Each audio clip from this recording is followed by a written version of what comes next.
In that which is termed crossover times, the one metals that has always held prominence and will until those times come.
And we are live. Welcome to Fresh Fit, guys. Today we're going to do Charlie Miguel crypto questions. See you guys in there. Let's go.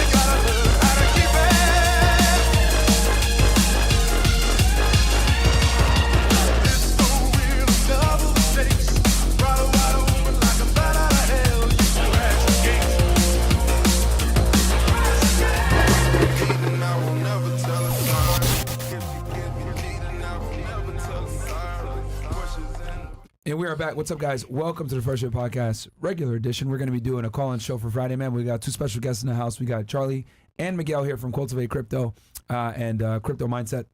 We're going to talk a bit, basically, about everything, guys. But we got two experts here to talk to you guys about crypto, What coins to buy, what coins to buy, etc. So it's an open Q&A. We're going to do a full episode on Monday. We're going to talk about like the surge in crypto and everything else like that. But quick analysis. And if you bought when they said to buy last time, you'd be making money right now. Facts. Just For all the saying. haters. Up stupid. But yeah, guys, rumble.com/freshfit. As you guys know, that is the home base. If you guys want to find us, you know exactly where to find us. Rumble.com/freshfit. Also, check us out on castleclub.tv, where you get exclusive behind-the-scenes stuff. And yeah, man, I guess check me out on Twitter, UnplugFitX. And check out Fresh on the CEO Network on Patreon. But we got two special guests in the house, man. What's up, guys? Welcome to the pod. Back. Welcome back. It's been a while since you guys were here.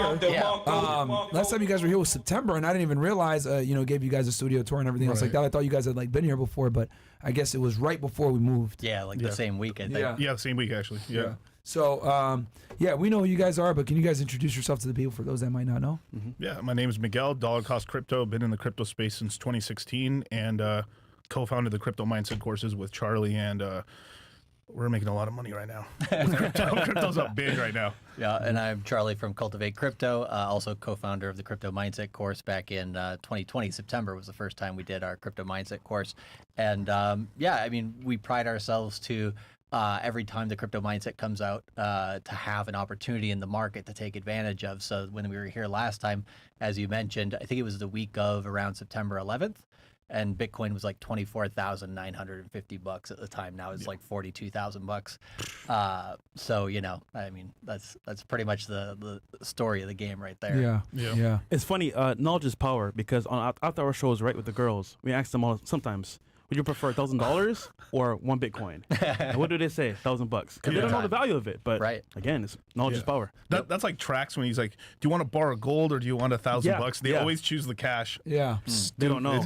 They're spenders. But yeah, guys, to call into the show, the number is 515-605-9740. So it's the regular number, guys. You guys can see it right there at the bottom right. 515-605-9740. If you're calling from the UK, I think we got the UK number in there too, right, Mo? They'll put it in there. One of the mods are going to put the UK version in there because if you're calling from international, you have to use a different phone number. But we'll put in the chat for y'all. And someone's asking, Vitaly's going to be here after hours. Yes. Yeah, he'll be here for after hours, guys. Yeah. So that's going to be lit. But yeah, guys, so let's go ahead and open up the phone lines right now. And then we can read some chats. It's going to be open Q&A, guys, and we got 2 experts here, so ask us whatever you guys want.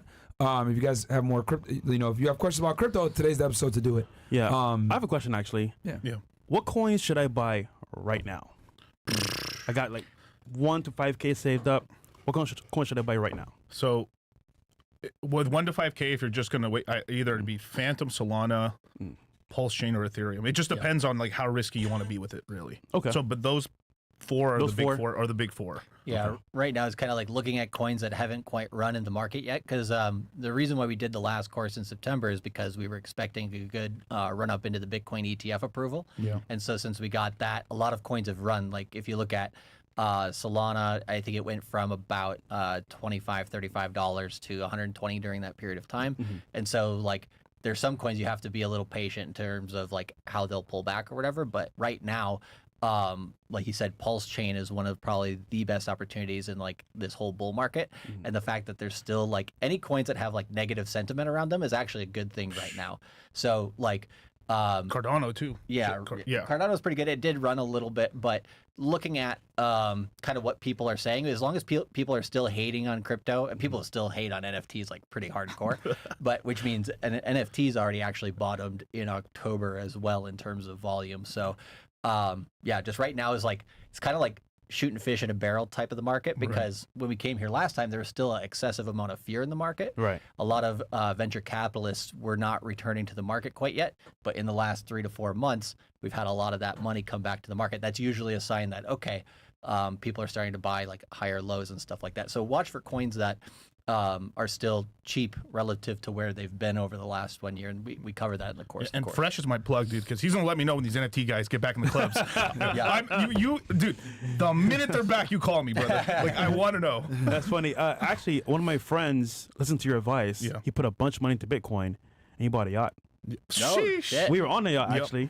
Oh, okay. Yeah. So Yeah. just so you know, guys, For New Year's. Beautiful. when they say buy, we buy. We don't want to say, oh, this, what about that? We buy right away. Yeah, because we did like a mega course. We did one mega course where we like fused 2 courses together. During that week, we came to you guys' studio. Bitcoin hit 15. We were at the Bitcoin low, $15,000. And welcome to Blog Talk Radio. And a couple days ago, it went up to like 45,000. People were like, oh no, bro, it's down. It's dead. It's a scam. Don't do it. We're like, listen, man, these are the experts. When they say buy, Justin Waller, what do you say? Yeah. Listen, I don't know everything. I know the fundamentals. When my guys come into town, they say buy. To start your show now, press That's all I'm 1. To hear important That's a good point. instructions, press 100%. 2. So, guys, sorry. Since it part of appears that you're calling noise. back into a live show, we are reconnecting you now. So the reason we do that, guys, like Your when we're show on, will go live in 5 seconds. 4, 3, 2, 1. all right. Blog So Talk Radio. the phone lines are officially open, guys, and the reason why we do it that way, guys, is because Extra time. because Blog Talk is really weird, where like you only have a certain amount of time to like be on We there. are So sorry, but we're experiencing a problem with our system. See? Please try your call again later, Bruh. or report a problem through the Blog Talk Niggas are Radio trash. webpage. See, To these start your dudes are show so now, trash. press 1. To hear important instructions, Wait. Fine. press 2. Since like it the shuttle appears you're exploding. calling back into a live show, we are fine. reconnecting you now. Yeah, we should be fine. Okay. Yeah, it's fucking. Now you guys know why we do it while we're on stream, so that you guys we have more time. We do it live. Hey man, we do it live. This is what happens when you Christmas do live Day. streams, guys. This is why most people are terrified to do live streams, let alone do phone calls on live streams. Yeah, so but we do it to maximize the time, guys. Yeah. All right, so do you got numbers callers calling in? Yeah, but one more time. Hold on. Let me try one more again. Okay. Welcome to Again, Blog guys. Talk Radio. 515-605-9740, guys. That's the number to call in. 515-605-9740. Get your questions in, whether you want to talk about girls, To money, start your show crypto, now, press 1. real estate. To hear important We got y'all. Since it appears you're calling back into a live show, we are reconnecting you now. All right. You know what's crazy? Yeah. The British accent is cool at first, Yeah. but the more you hear it, it's like, bruh. What the hell, right? It sounds so polite at first. It's like, dude, please, my ears are killing Can me. you imagine hearing that every day? That being your Demandem. wife? Oh my God. Yo, Bro, bro. kill yourself. Yeah. Okay. All right. Okay. So we got some numbers on. Hey, if you guys, hey haters, if you guys want to, a lot of y'all got stuff to say about Charlie Miguel. You guys want to call in and talk shit to them? Let's see what happens. Yeah. You know, a lot of you guys say, "Oh, these guys are scammers." Tell them. So tell them why they're scammers. Justify why they are. Yeah. And we'll see what happens there. You know, like I said, it takes a lot of balls to be able to do a live show and do a call in and like listen to your guys' criticisms. Most people would never allow that shit. Ever. So 505-605-9740. We got some chats we could read, or? Oh, yeah, right here, actually. Yeah, we'll read some of the chats while we wait for the phone lines to come in. As you guys know, if you guys send in a donation with the last 4 of your number, whether it's a Rumble, Rant, or FNF Super Chat, we will go ahead and make sure to put it, get you to the front of the line. So 1 second, guys. 1 second. Yeah, guys, we're using OBS. We just switched over, so bear with us here. But it's looking good. Yeah, but it's looking good so far. It's clean. Where we at? Okay, so Danny G goes, I owe huge thanks to Charlie and Miguel and FNF. Watched them for 4 months ago, and made the decision to buy 13K Bitcoin in October. After the Bitcoin ETFs, do you guys see a supply shock coming? Yes. Yeah. So that's the halving. Bitcoin's halving every 4 years, where it reduces the amount of supply that comes out from every time a block is mined on Bitcoin. That should be happening in about mid-April. At latest, it'll happen at the beginning of May. Right. So that's always a supply shock. Now we want extra demand. So we're actually getting in this bull market extra demand from Wall Street first, with BlackRock and Grayscale and ARK Invest and all these guys buying the Bitcoin ETF already. BlackRock's already bought, I think, $1.8 billion worth of Bitcoin in the last like 3 weeks. So they're going to continue buying, and then we get the supply shock in April, right? And then what happens after that? Bitcoin then starts heading towards previous all-time highs. So we're going to see that again. It's basically what Bitcoin does in the 4-year cycles. And so, well, I would say is this probably one of the biggest newses for Bitcoin ever, like in recent time? Because now it's official. If it's an ETF. I mean, it's an official asset. You can get it on the stock market now, essentially. Yeah, exactly. Because we were on here last time, and everyone's like, "Yeah, right, bro. It's not happening. Never happen. It'll never happen. ETF's not happening." Now you can, on your 401k, you can buy Bitcoin now. Wow. Just like a REIT. Yep. It's literally it's basically like for people that say, "Oh yeah, I invest in real estate REITs." Now you can say there's literally Bitcoin ETF now. Yeah, and you're gonna have Larry Fink, the CEO of BlackRock, basically going out there and shilling crypto or selling crypto to everybody in the market, boomers and retirees. And I've always said it too, like if BlackRock is doing it, you should probably do it too. Like people don't know, people say, oh, the housing market is going to crash, blah, blah. If the housing market is going to crash, tell me why BlackRock is buying all the single family homes. But I wonder, with it being so mainstream, is it going to be like regulated now by the government too as well? Yes, which is actually a good thing. Because we haven't had enough regulation yet. Like there's so much gray space in the crypto space right now because there's no regulation. Right. They want it to stay the Wild West. A lot of people in crypto have been asking for an ETF and asking for regulation for about a decade now. Yeah. Oh wow. Yeah, I mean the main regulation that's going to probably come out is just clarification over some crypto assets and then stable coins. So because wasn't the point of it being decentralized? Won't regulation hurt its ability to be decentralized? It's more on the off and on ramps. Like it's sort of like it's regulation on the exchanges and then it's Wild West and DeFi. So like once you have it in your wallet, I can send it to you and there's no problem. Yeah. But once you're on an exchange, there's finally like the rules are in place. Yeah. Okay. So basically, if you were to I guess make it simpler, like think of the exchange as the store. Yep. Now that store has rules. Yep. Right. But once you purchase the item, you could do whatever you want with it. Exactly. Right. Yeah. Okay, but now they're regulating the stores. Person to person is fine. Yeah, of course. But person to store has to be regulated. It's a little more regulated, and now which is good. I guess that protects the consumer. Exactly, because the big money, which is the retirement money, is finally going to be flowing in, and this is where the beginning of the biggest wealth transfer is going to happen. We're going to start getting baby boomer money, extra money, some millennial stock money starting to slowly flow into crypto, and the big 3 ETFs are going to happen over the next 2 years. We just had the first one, Bitcoin. The next one's going to be Ethereum.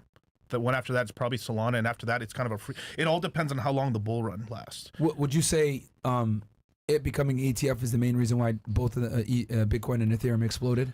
So yes and no. Okay. Right. So you got to look at it in 2 phases. You'll say yes in terms of how much hype there was on that buy up.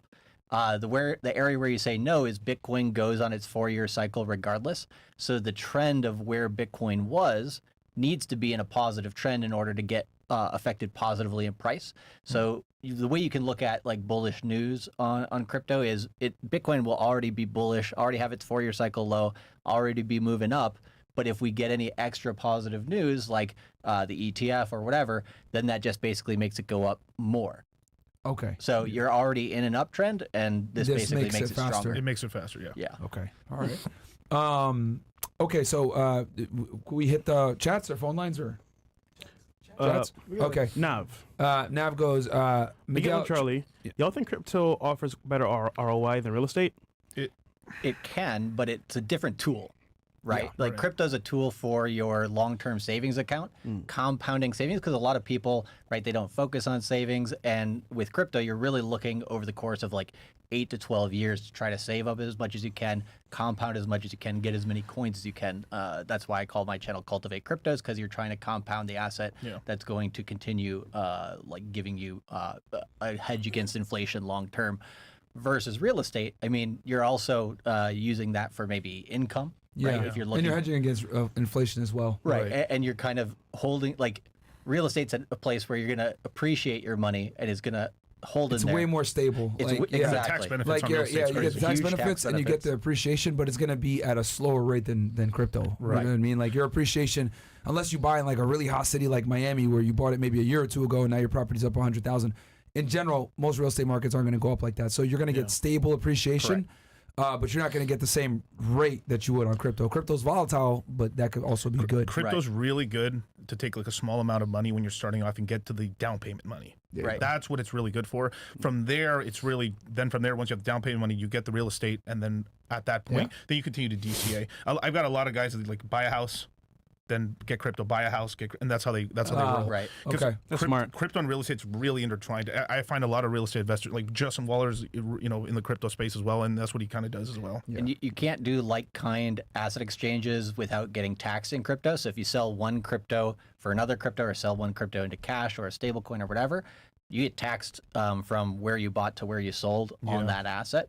Versus in real estate is you can basically do a like-kind exchange, right? You Yeah, can yeah, sell, you can do 1031. the 1031. right, yeah. sell one property and then basically bring that into the other property. Exactly. You, So you don't pay taxes. And this is why some of the regulation is good over time, and I think eventually, once enough people are in it, they're going to add some tax benefits to it. Like eventually, we will have. once it's regulated. We want a 1031 exchange. A 1034 exchange, which And is they'll probably just be like, oh, for at first only for Bitcoin, yeah. and then maybe for some other stuff. So you like guys that. see that in the future? Yeah. Where there's going to be some type of thing where if you cash out, but you use that money to purchase another asset, they're not going to They're not penalize you gonna for ta- it. yeah. But only the assets they like, Yeah. because the government's Which still, will probably be real estate. Yeah. Which will probably be real estate. So question, are we ever going to see Shiba coin going back up? You know I got Shiba, right? So Yeah, it's tied to Doge. So if Doge goes, Doge is going to do good no matter what. As long as Elon doesn't say I'm done with Doge. Oh, Doge fuck, to you're a fucked. dollar, baby. Yeah. But Right. Doge went to 81 cents. It's going. What's a dollar? It's nothing. It's going to hit a dollar. So at some point, literally, I cannot believe I'm going to say this, but a meme coin's going to be worth more than our dollar. wow. That's Okay. crazy. Do you see Ripple and XRP being long-term players after the lawsuit? Also, do you see crypto regressing a few more times before the bull market? Yes. So look, it's here to stay. They've been around it's been around since 2012. It's been here. That's a long time in crypto. They've been here a long time. But the problem is just it seems like the main company is kind of using XRP and using it kind of for cash flow reasons, and then because that coin it's pretty much a stable coin.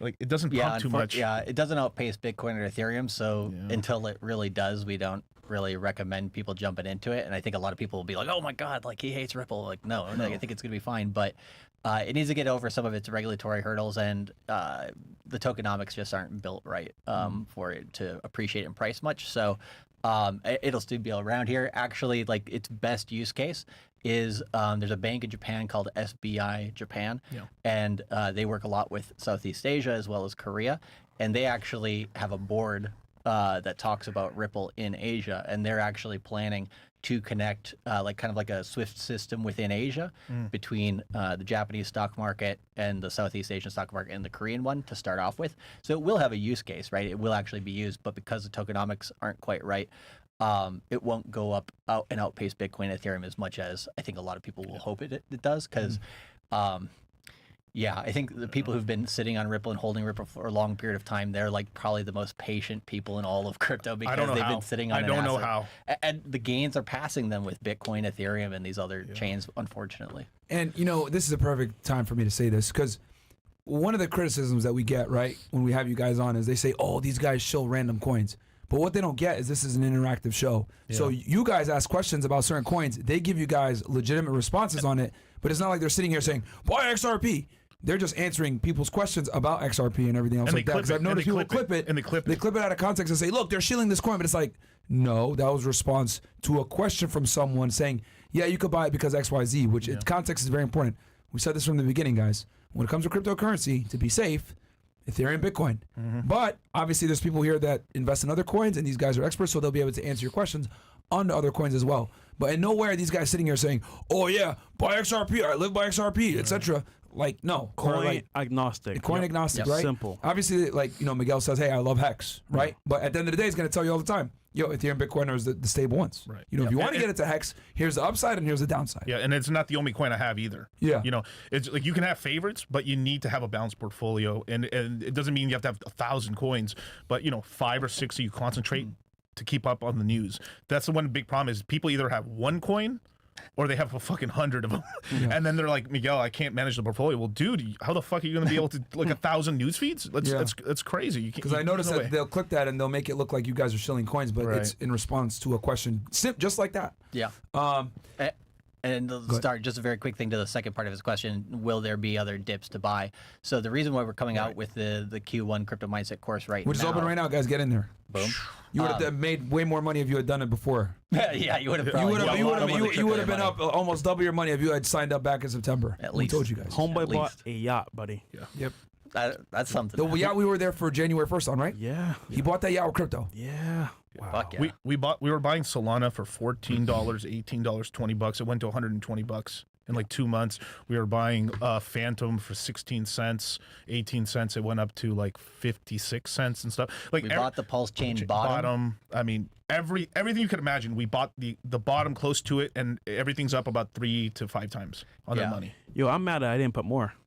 Honestly. And everybody will be come this Even summer, come the end of this year, Everyone come next year. I think like the way you kind of have to look at what the market's been doing the last few times that we've come on here is they're just making higher lows, right? So he's like, is there going to be another dip to buy? It's like, yeah, during this course, we're going to do the webinars from February 9th to about February 23rd. And the course closes on Tuesday in terms of being able to sign up. I think that's the 30th. At midnight Pacific, so definitely jump in there.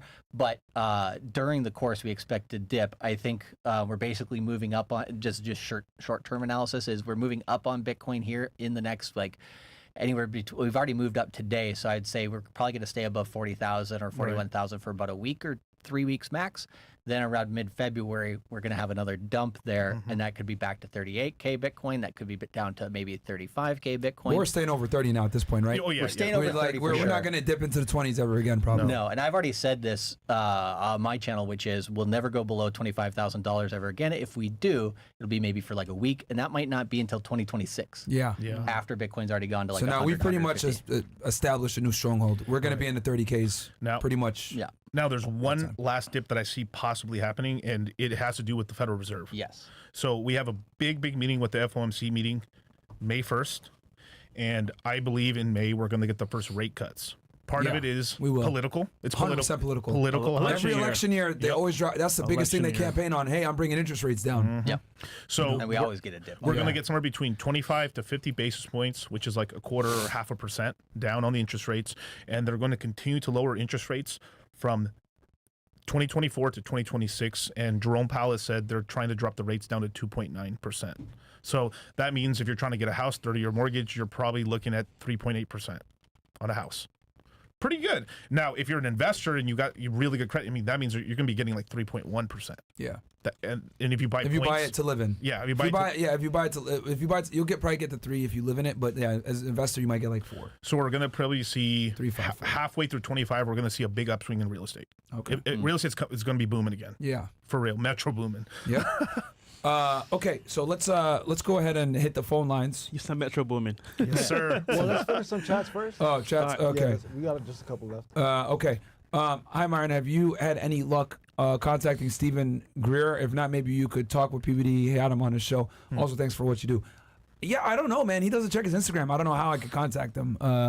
These older guys don't use Instagram, so I got to figure out how to contact them. XRP Soldier goes, I saw BitBoy talking about Hex and Pulsechain today. What do you guys think about it? Thinking about selling my XRP bags for Pulsechain.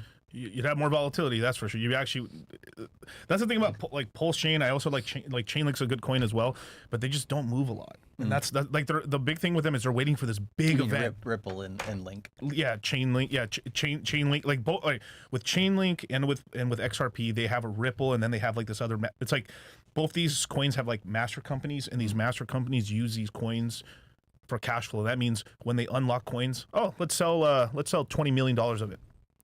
And what they've done in the past is, let's just say there's $50 million of buying pressure in a month. They'll sell $45 million.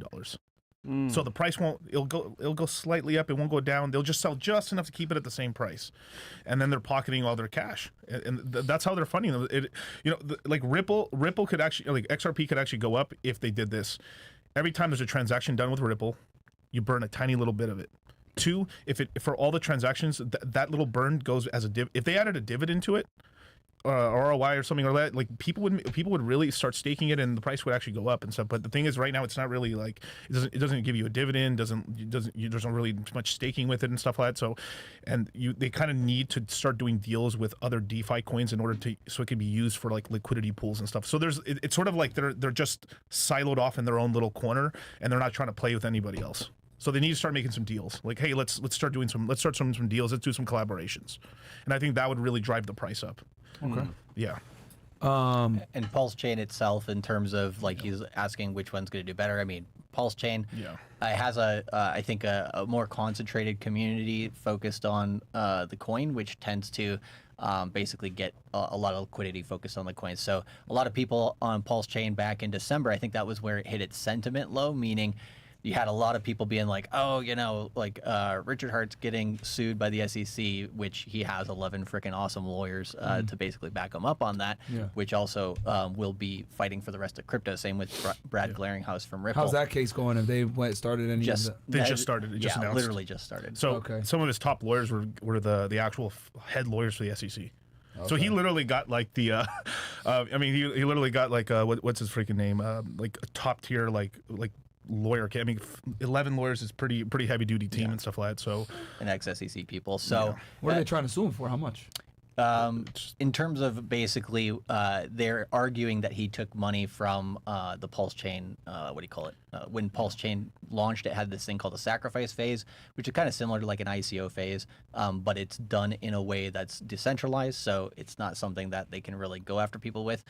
Ethereum did something similar when it first launched, in terms of a lot of these coins launch and then they say, hey, we're essentially decentralized enough so that now we're not labeled a security after a certain amount of time. That's what Ethereum's done. That's what Bitcoin has done. That's what these other chains have done. So they're going after it, saying, hey, he took money from the thing. But if you look on chain, you can see everything. Right, you can see how much money came in there. You can see what wallets interacted with what, and he hasn't taken any money out of there yet. Yeah, so they're basically coming after. What they tend, and they did this with different people in crypto, like John McAfee. They actually, he was talking about not paying taxes a while, and they actually got him. Which was unfortunate and really negative. They did the same thing with the kid from DAI. He made this coin, which is a stable coin. So I think they killed him. They killed both of these people. They killed him. And let's not play around. They killed him. Yeah, exactly. For both of them. But it's one of these things where it's like, okay, they go after those types of people, but then also with Ripple and with Hex here, or with Pulsechain, they're trying to go after the person instead of the chain. They first tried to go after Ripple as a chain. And then in court, they basically said, nope, this is decentralized enough, and it's not a security. Yeah. And so they lost there. Then they had to go after the person. So that's about people now. Okay. Right. I mean, basically, you're not a major crypto if you don't have the SEC coming after you. I mean, like they try to go after.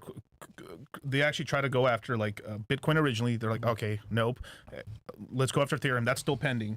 XRP, Cardano, Polkadot, Solana. I mean, It's like a rite of passage. I mean, guess. I mean, literally. And they have to. The SEC has to come after you. Yeah, and it's like them trying to slow down the industry. They can't. They know they can't stop it, right? But they can just slow it down. I had a buddy of mine that got to meet up with Brad Garlinghouse, and he was like, "Oh yeah, welcome to the club, kid."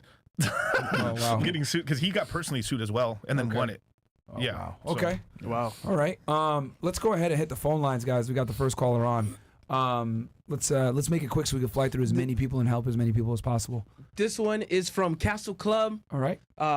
His name is Chris is a bump. 0988, you're up. 0988, you are up. Hey guys. What's up, man? We got you. Yo, what's up, guys? What's your question? So I just had a quick question from Myron to do with like real estate. Sure. So I'm 18 years old, and eventually I'd like to house hack and get an FHA for like a triplex or a fourplex or something. Yeah. But I'm just wondering, since obviously the credit score enough wouldn't be enough, so like what do banks really look for? Because I doubt like they'd be like super willing to give out a loan to just like a 20-year-old who's looking to buy a fourplex. Like, do you need to like prove some kind of job history or like they're gonna want history, all like, your what else, like, but like a good credit score. Yeah, a good credit score helps you with getting a better interest rate. But they're gonna absolutely look and see that you're employed. They're gonna want your tax returns for the past 2 years. So unless you've been working since you were 16, making a decent amount of money. But I mean, you're 18, so you got some time ahead of you. But yeah, I mean, to plan in the future, they're gonna want 2 years of tax returns. They're gonna want all your financials. If you're an entrepreneur, they're gonna want your profit loss statements. Or pay stubs if you're employed. So you definitely want to have that stuff in line, at least going back 2 years. Some banks are a little bit more flexible. Some banks will take 1 year, but most banks are going to take 2 years, if not more, especially the big ones. Okay, so right now, like, my credit score is a 748, but it's not like, I mean, I just got it a couple months ago. Yeah, so you need employment, bro. Credit history there. Do you have a job? Like working on the credit score. Do you have a job? Just focus on getting employed. Yeah, I only work at Walmart right now. I'm trying to just find a better job. But so should I just like focus on working hard and making as much money as I can for like the next 2 years and just having a good like work history? 100%. Because if you try to go now, you might not even get approved for a loan. Because how long you been working at Walmart? Oh yeah, no, there's no way. How long you been working there? I've been working since like 7 months. Yeah, you're gonna need at least another year, bro. So yeah, work another year. Do as much overtime as you can. Show as much income as you can.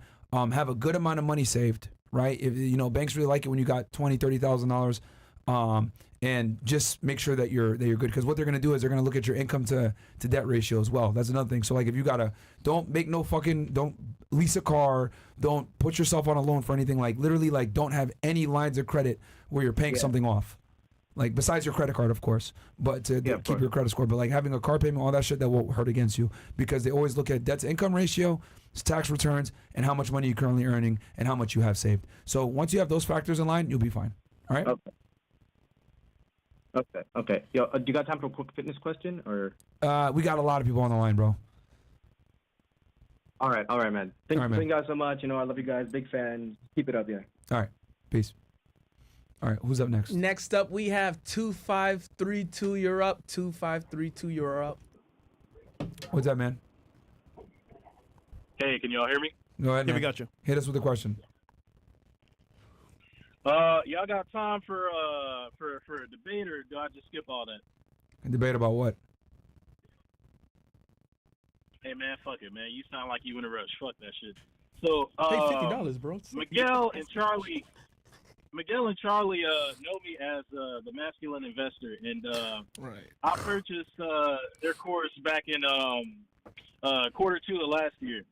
And I just wanted to say, for anyone who's like on the fence of getting into the crypto mindset course, I was on the fence for years before buying this course, because whenever Myron would advertise it and he would show his portfolio, I would track his numbers, and I wasn't really too impressed at all. Really, Fresh should have been the one fucking showing what he got. But, that nigga keep his shit to himself, so, it is what it is. Nigga, I told you. But I bought a watch. Cash. It was on the stream, nigga. Wait, you spoke to this guy before? No, like he said, show what you got from crypto when you invested. I bought a watch cash. Oh, okay. No, he did in the chat, and that's the thing, right? That's the reason why I said, really he should have really Fresh should have been more on the helm of the advertisement, because when I got into the course, I want to say I grasped like maybe 30 to 40% of the information. I'm still combing through it. Yeah, but it's a lot of info. Simple DCAing into the stuff. Doing some simple DCAing into the stuff. I fucking tripled my money, man. Yep. And honestly, I could have had way more money if I was paying more attention to it. So if you're on the fence about getting into the course, I'm telling you, it's fucking worth it, man. I wish I would have got into it years ago, but I was super skeptical because, you know, I'm just a skeptical nigga in general. But yeah, man, it's worth it, man. And that's fine, bro. That's fine. They're spamming scam in the Rumble chat, but it's like you got a guy here that's critical of us, and he's telling y'all that he made money. Yeah, and he's working while he's taking the course too. Yeah, like he's been driving truck and everything. Yeah. So, hey, man, like I said before, people always, you know, are gonna say what they're gonna say. But wait, what did you want to debate about? I'm confused.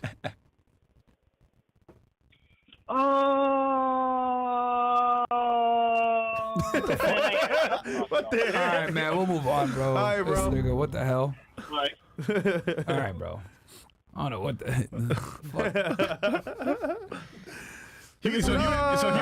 So he was mad at you because you didn't show off enough. See, you can't ever win, bro. I don't show enough. You show more than me. But I do show a lot. Just He wanted. Well, he's a nigga, so he wanted to see the watch. Oh, I can buy Rolex of this. Okay, I'm in. You know. Yeah. Okay, who's up next? But I 515-605-9740. I bought on stream though.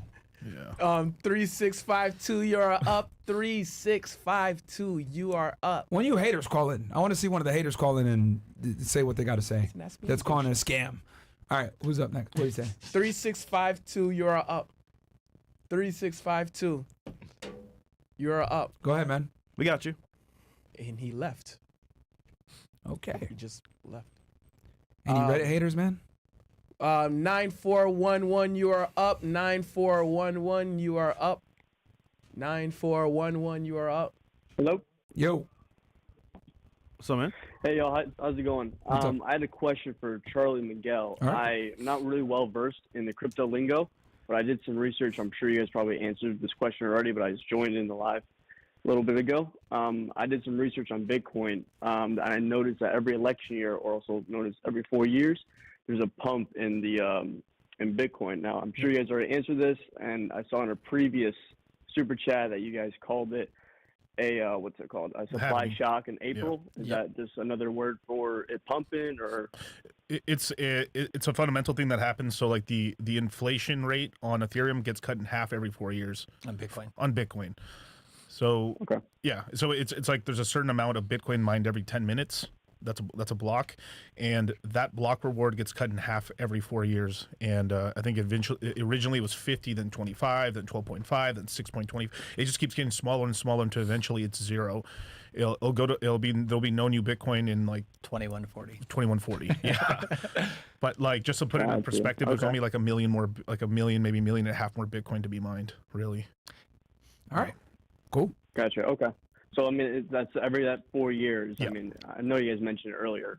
Yeah, it does go up. It's like clockwork, and we get the high as well on Bitcoin, most likely in 2025, because of the same 4 year cycle. So 4 year cycles on Bitcoin is something that's everybody should know. And so I've even seen like guys out here who are financial advisors from like Wall Street and stuff say, you know, the most ridiculous stuff like Bitcoin's going down to 12K and stuff like this. And the reason why they say that is because they're looking at the sentiment, but they don't understand the 4 year cycles and the halving and stuff like that. So if you guys want any of those questions like really in detail, come into the course, because it's kind of like a boot camp for crypto. You get to understand all the fundamentals, all the technicals, and all that. And also, I think what he was trying to get at too was when that event happens, it's usually a month before that the price is higher, and then when it happens, the price goes down a little bit. That's also why I was mentioning May 1st, is because typically, and even in stock market, whenever the Federal Reserve changes with direction, whether rates going up or rates coming down, you have a little crash in the stock market, like 5%, 10%, and then market starts going up. So if interest rates are going down, that means stock market and real estate are going to shoot up. Do all-time highs. So yeah, cool. All right, let's hit the next caller, man. Yep, exactly. Thanks for calling in, brother. Appreciate y'all. Have a good night. All right, let's get as many people helped as possible here. We got 9302 says hater and criticism. 9302 says hater and criticism. Call let's it, get a man. hater on. Yeah, let's We get are the, here, let's my get the hater on. Go We're ahead, here, man. Ray Lars or whatever his name is. 9302. We got now I'm playing. 9302, you're up. Go ahead. Got a hater on the line. Yo, can you guys hear me? Yeah. We got you. We got you. Yep. Hey, Myron, what would you call a man like an OnlyFans girl, like a low value man, like Nick with like Skybree? What was that? Like if someone was like dating someone who was on OnlyFans, would you call them a low value man? No, I'll call them blue pilled. Wait, but like Tristan Tate's girlfriends are all on OnlyFans though. So is he blue pilled? Well, here's the thing. They got on OnlyFans under his direction. It's not the same. It's different. Nick told Skybree to keep doing OnlyFans under his direction. That'd be okay? No, because she was doing hardcore porn, and then Nick got with her after the fact. Tristan met the girl and said, hey, would you be interested in doing this to make money? And they said yes. And then he's like, okay, let me put you in position to make money for yourself and for me. Completely different. One is being done under the auspice of Tristan's leadership. The other one is being done where they were already doing it, and then you come in and you accept it. They're not the same. All right, that's all I gotta say. Fatality. What else you got? Yeah, you called and asked about another man, bro? Anything else you got? Bro, nigga worried about Tristan Tate. Worry about yourself, left. nigga. Get your money He up. left? He left. All right. Get your money up, man. Flawless victory. All right, who else wants to go in? This is light work. Like, bro, like, come on, man. Like, you worried about Tristan, though? Bro, like. That nigga's good. And you know what's funny? Like, when you actually, like, get these haters on the line and you actually talk to them, they don't got nothing. Well, They really don't have much. Yeah, it's like it's kind of the same thing. It's like when there's an internet meme. There's two dogs barking at the other side of the fence when the fence is closed. They're like, ah. Yeah. And then when you open up the fence, they actually meet each other. Like, oh hey, bro, Yeah, what's up? yeah. You know what I mean? It's literally like, okay, who else is up next? 3689, you're up. 3689, you're up. What's up? Hello. What's Question fake. Can you guys hear me? Yeah, we got you. Go ahead. Okay. How you guys doing? Salam alaikum. Salam alaikum. Alaikum salam. My Alaikum question salam. is from Myron, Alaikum just salam. because of his background. Sure. So I'm Sudanese and Congolese. Okay. And I'm dating this girl. I've been dating her for about a year now, Myron. Really good girl. No problems at all. Zero problems. My only concern is that I haven't converted yet. I'm really considering to be Muslim. I believe it solves all the world's problems. I agree with you 1,000% on that. But So she's I almost Muslim. had a pregnancy scare with her. Wait. last She's year. Muslim? Her family's Muslim. She's not, but I know that's already haram because she should be because her dad is Muslim. So Okay. I'm trying to get her to understand that, like, if she wants her dad to, like, really be on board and be happy with her, I told her, I said, you should convert because if I get with you seriously, they're probably going to, I don't know how it works, but they're probably going to ask me to convert as well. I'm not sure. But my question is this. I almost got her pregnant last year and wasn't being smart, didn't wrap it up. But she said she's cool with having a kid with me, right? But she says that I wouldn't have to worry about anything because her family lives in the United Kingdom and she comes back and forth out here for school and stuff. Now, I know where you guys are going with this, but figuratively, Myron, if I got her pregnant, is that an L if her parents said that they would take care of it and I don't really have to, like, really do much, if that makes sense? Like, of course, I wouldn't be like a deadbeat. But if they're giving me the easy way out, should I take advantage of it or should I? This is a very interesting question. Well, here's the thing, bro. This is kind of along the lines, like, let's say, you want to buy a house and your girlfriend's parents give you the money, right? To buy that house. Right. That relationship changes immediately if you don't pay, if you miss one payment. Okay? So what's going to happen is, because you already got to fight an uphill battle with them accepting you in the first place because your religions don't align. Right, so that's one strike. Then the fact that you get her pregnant, you have a kid with her. If you fuck up and maybe you don't have money or you can't take care of it, or they have to kind of step in and overwhelmingly support, they're gonna have a problem with that. So what you're basically doing is you're straining a relationship off the jump that isn't stable in the first place with a kid. Where if you're not 100% going to be involved and be the breadwinner and have your shit together and not really need their help, it's going to be a problem. So I would say don't do it, dude. You're going to put yourself in a very compromising situation because things change when you make the in-laws be responsible for helping you with debt, helping you with the kids, etc., and you're not doing your part. Does that make sense? Also, just to add in as well, I get what you're saying, caller, but think about it this way, right? Responsibility goes with authority. Right now, the responsibility is going to her parents, and they have all control. Let's say that's your kid, bro. You say no about certain things. Oh, well, we're over here dealing with your kid. Yeah, you're right. not, buddy. Sorry. You lose leverage. That's your kid, bro. They could go, like, they might say, we're going to send them to public school. And you're like, no, I don't want to send them to public school. I want them to go to private school because I don't want, Transformers reading stories to him. Yeah. And they're going to tell you, well, fuck you, nigga. You don't pay. Definitely. So you're going to lose control of raising your child the way that you want. Yeah. So, nah, bro, don't do it. Don't do it. I get what you're saying, though, bro. Well, I'm going to convert to Islam anyways because... That's fine. But don't have a kid with her, bro, and think that the parents are going to bail you out. Hell no. Don't do that. Me being a nigga, bro, I'm like, all right, less responsibility. All right, you do it like kid. Yeah. But then again, the issues come up because now that's their kid. Yeah. Not yours. You're going to have no authority over the child. They're going to not like you. The in-laws are going to hate you. It's going to strain that relationship, which is in turn going to strain her relationship with you because they're going to give her pressure saying, why the fuck are you with this bum, blah, blah, blah. Break up with him. She breaks up with you. She takes the kid with her. Yeah. It's still a Western country in the UK. She's probably going to get custody and you won't have your kid. So, bro, it's a L waiting to happen, bro. Like, convert, do what you got to do, but don't fucking go the path. And they're going to shit talk you the entire time to the kid, and then the kid's going to fucking shit talk on you too. Yeah, they're going to hate you, bro. That's a good point. So, nah, man, don't do it. Yeah, that is true. Don't do it, man. Thank you so much, guys. Thank you to all you guys, and God bless you guys. All right, man. All right, bro. Thank you. All right, brother. Peace. Who's up next? 7736, you're up. 7736. Let's get a hater on the next one. Up. Hello? Yo, what's up, man? Hey, what's up? I just wanted to say, well, first of all, today's my birthday, so this is kind of like my happy birthday, man. Gift to myself. I get to talk to you guys. How old are you? Thank you, bro. And like 23. All right. Good stuff. Good age. Blessings, bro, on your birthday. Blessings. I just I just want to thank you guys for like all the things that you guys put up for free and all the resources and advice you guys give, especially, like Myron, like, a lot of the advice that you guys give is like kind of like the older brother advice I never really had. And, like, I want to say about a little over a year ago, I found you guys and, I was in a really bad place.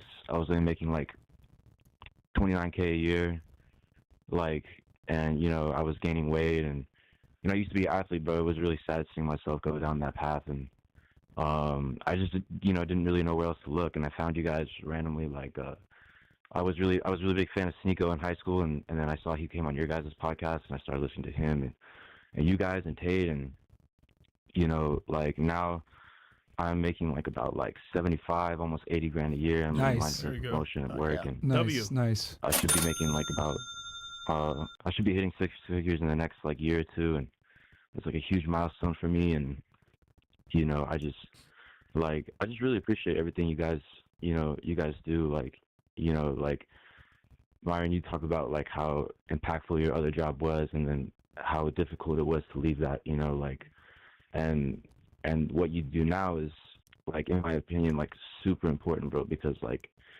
I feel would not be here, bro, without you guys. Like, I'm getting a little emotional right now, but it's like, a lot of times, like, you guys are like a guiding light towards people that really just don't like the way society's set up these days, bro. Like, it tells us that we just can't be men anymore, and there's certain fundamental things that we feel and we think that like you guys really just shed light on, bro. So I don't want to take up too much time, bro, but I just wanted to say thank you guys. I really appreciate from the bottom of my heart, bro, like that, like what you guys have done for me personally, and I know a lot of dudes out there feel the same way. So thank you, bro. Thank you, man. You literally just made my day right now. I don't know whose birthday it is. I think it's mine.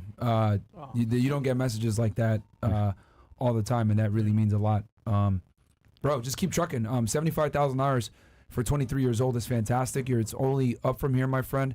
Continue to lose weight, keep killing it. Do it. You do this for another 5 years, you can absolutely put yourself in a situation where you're gonna be, rich young. So just keep going, bro. Keep going. And like, honestly, that means so much for you to call into the show and let us know how we helped you. And bro, it's my birthday now too, man. Thank you. So Appreciate that's why we do what we do, Thank you bro. guys so much, man. And Fresh, don't ever let anybody tell you that you don't do shit for the show, bro. I see a lot of shit that you guys do. Be watching the Castle Club shit. I'm on that shit a lot, and and like it kind of makes me mad, like when people like kind of try to discredit you guys or try to like downplay what you guys are doing. Like, you guys are out here on the front lines facing a lot of backlash, and I understand like how fucking difficult that can be for like your personal lives and maybe people that you love, your family, whatever, people that associate with you, like to get like that kind of backlash and to keep on doing what you guys are doing, bro. It takes a lot of bravery, and I appreciate that. It's y'all that keep us going, man. When we get all the hates and I get the death threats and I get the fucking annoying feminists coming after me and Media Matters writing articles on us and us getting demonetized and people laughing at us every time we're down, it's for calls like this that we're like, we can't stop. You know what I mean? So thank you so much, bro. That means a lot to us. And yeah, dude, fuck yeah, man. Like I don't really know what else to say. Thank you for watching the show. Thank you for supporting us. We're going to continue to give you value. It's only up and up from here, man. You're doing fantastic at 23 years old. Keep doing what you're doing, all right? That was from the heart, man. So, yeah, it really was. Yeah. For all the fucking losers in the chat talking shit, saying that, oh, this is a scripted call. You can hear it in his voice, bro. It's fucking real shit. Thank you, man, for calling in. We got a scripted, bro. Yeah, appreciate that, dude. We got a hater on. Let's go ahead and talk to him. 8897 for everyone saying it's fucking scripted. Are the haters scripted too now? Let's go ahead and get him on. He's on 8897. Go ahead, you are bro. Up. 8897. You are up. Yo, what's up, man? Hello, can you hear me? Yeah, we got you. Go ahead. Yeah, I just want to make sure I heard something correctly. Did you say that Tristan Tate is what? Because he lets his woman do OnlyFans, that's not a problem? I didn't say that. I said that he was trying to compare Nick and Tristan with their relationships with women, and they're not the same. Okay, so they're not the same, but is it a problem that Tristan Tate lets his girlfriends do OnlyFans? So I have a question. Caller, what do you do for a living? Fresh, why are you trying to deflect from the question? No. This is very important. What do you do for a living? No. You're deflecting from the question. Well, why are you deflecting? You know why I asked you that question? Why? You worried about another man's life that's doing better than you by all means possible, and at the same time has made a choice for himself. Why do you even care, bro? No, because you can't actually attack the argument. You're just gonna like try to attack me. No, I'm just asking you if you have an authority to actually talk about this. Because I mean, why are you talking about this in the first place? What does it matter? Because it's a logical inconsistency. If it's a problem for women to be on OnlyFans. If Tristan Tate is letting this girl be on OnlyFans, then clearly that's an issue. I'm just trying to get confirmation that that's actually the case. He just told you the context of what he's referring to with Nick. I don't think he heard the last caller. He maybe just tuned in or something. Did you hear the last full conversation with the caller? The other caller got caught up. I guess he was shy or something, so he didn't keep drilling you. But I don't know the whole Nick Sky Bree thing, but it sounds like Tristan Tate lets this girl do OnlyFans. So I just want to get a confirmation that that's like not an okay thing to do. Okay, so here we go. I'll go ahead and explain this to you in a remedial fashion so you understand. Men lead, women follow.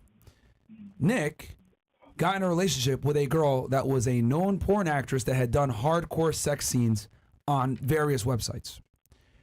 Tristan meets girls, and he owns, if you don't know, he had a webcam business for many years where they made millions upon millions of dollars. Tristan meets a girl.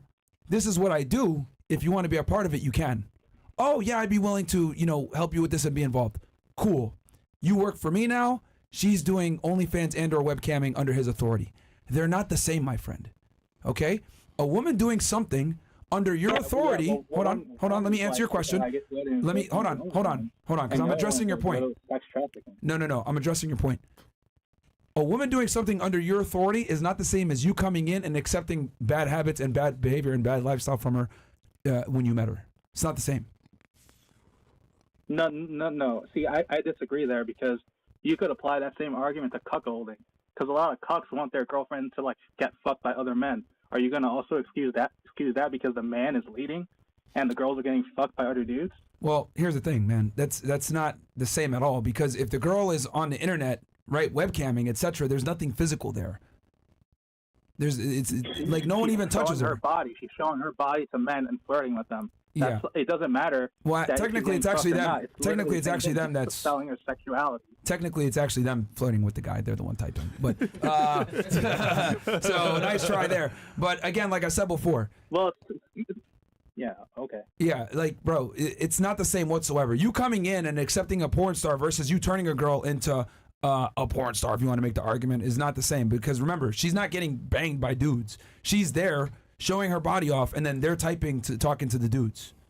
So again, webcamming, bro, is not the same as what you're trying to conflate webcamming and digital content creation with straight up full on sex.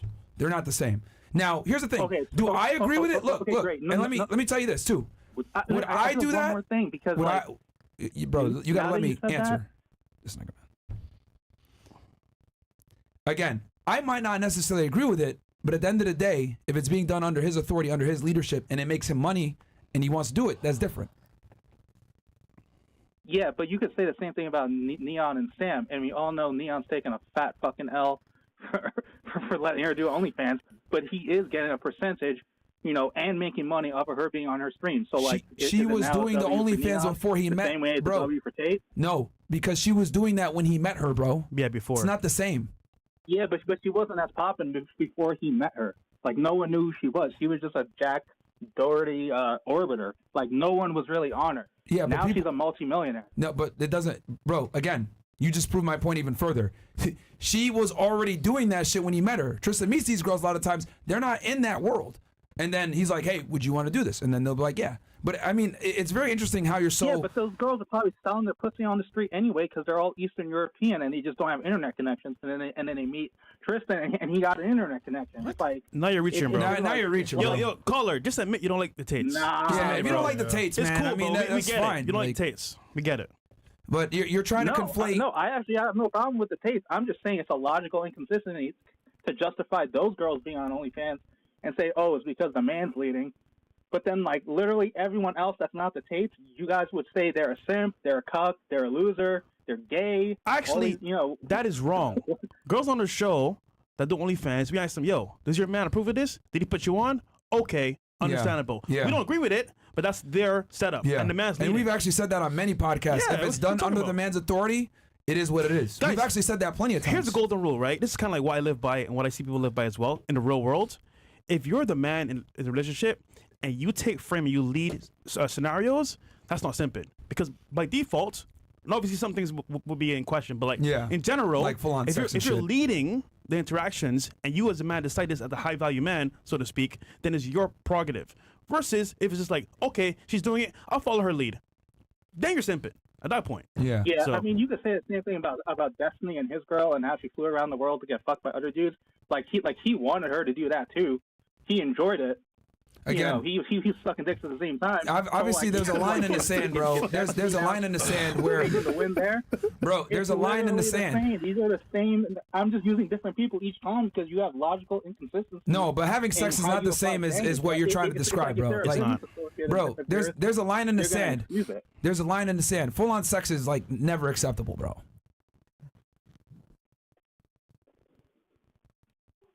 I mean, there's clearly a line here. All right. Well, look. Caller, how do you feel right now? Well, do you feel good right now? Did you feel better? I'm just curious.